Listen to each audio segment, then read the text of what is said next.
During the Second World War, all commodities were in short supply, cinefilm being no exception. As a consequence, very little archive film of Sheffield during the Second World War exists today. Of the film that does survive, we've included in this collection some of the very best. To our great benefit today, Bill Baker, a photographer on the staff at the Sheffield Star newspaper, had access to a cine camera and a small store of precious film in the early days of the war.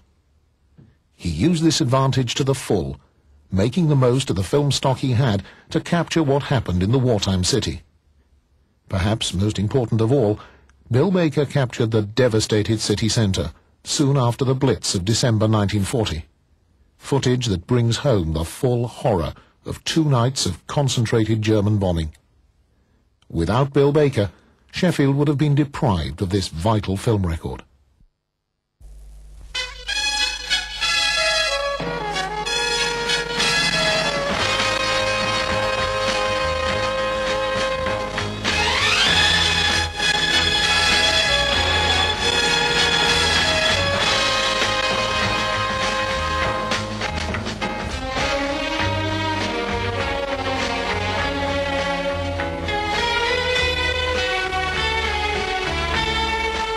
In the 1939-45 World War, Britain's industrial cities and the people who lived there were in the front line. Sheffield was no exception, and most people here knew that eventually their city would get it. They were right. More than 600 died through enemy action in Sheffield, most of them in 2 horrific raids which took place in December 1940. More than 1,800 people were injured. Some 33,000 homes were destroyed or damaged. It's all now part of history, but the history of Sheffield at war comes to life thanks to star cameraman Bill Baker. Using his managing director's camera and some long-forgotten film found in a drawer, Bill Baker placed on record the tragedy and the horror of wartime Sheffield. He also recaptured the spirit of the times and the humour which kept Sheffield going at its darkest hour.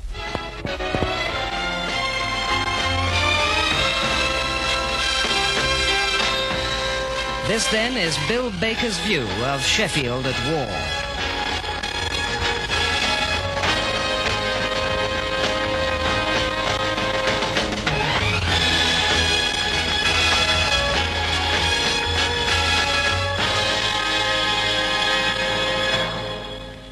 The pictures are his.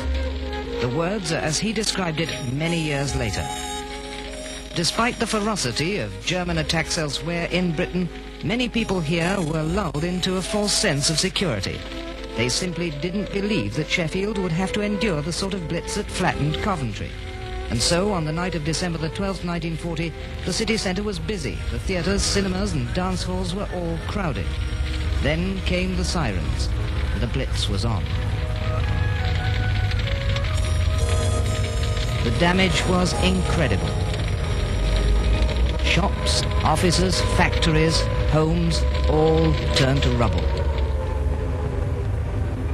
For many people in those first few hours, the city was a Dante's Inferno. They simply didn't know where to turn. They had to rely on the air raid wardens, and luckily they at least knew what to do. They'd been prepared for 2 years to help in just such.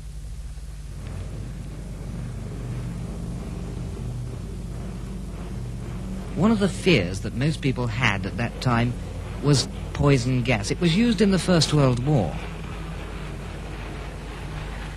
Plans had to be made because people really thought Hitler might use it again in the Second. Britain was taking no chances. Gas masks were issued very early on in the war. In Sheffield, the authorities staged a mock gas attack in and around Fargate. The signal for gas was the sound of a rattle. Of course, everyone was issued with gas masks, even the babies had them, and it was obligatory to carry them wherever you went.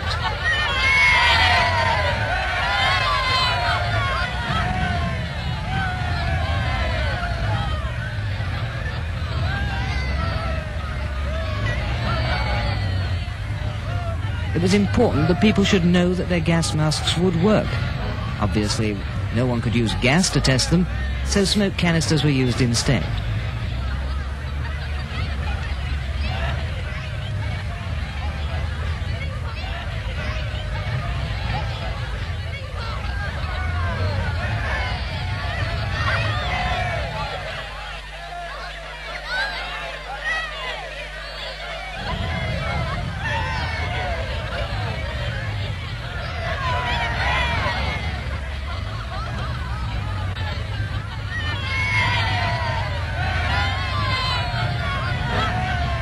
It was all very exciting and harmless, luckily. But it was certainly very necessary for morale.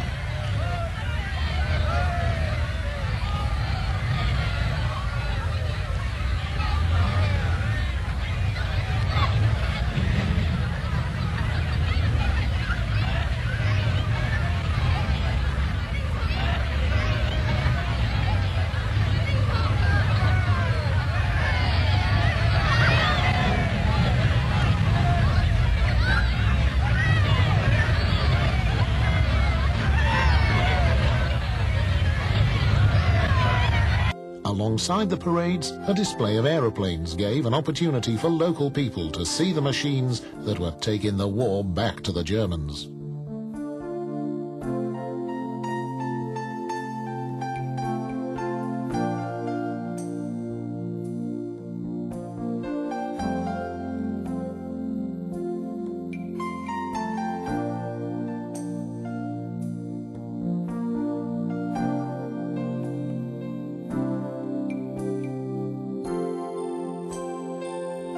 Vic was also a member of the Home Guard and took his camera to Millhouses Park, recording A Company from Ecclesall giving a public display.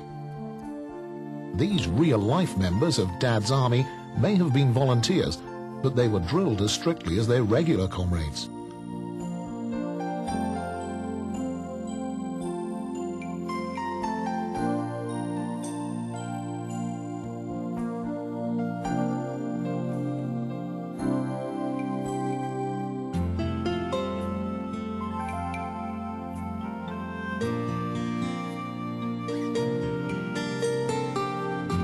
Weapons training was an integral part of the drill, including the important gas mask practice. And after a short break, it's time for a display of unarmed combat and self-defense.